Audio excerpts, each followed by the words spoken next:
Miren amigos, ahorita andaba aquí por el bosque. Ando por el bosque y miren, hay un buen de ardillas, a ver si la alcanzan a ver, miren. Yo he visto como unas 4.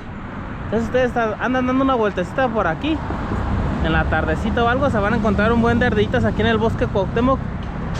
Para los que los que nos estén viendo de otras partes, estamos aquí en Morelia, Michoacán. Por aquí se los quería dejar amigos, miren.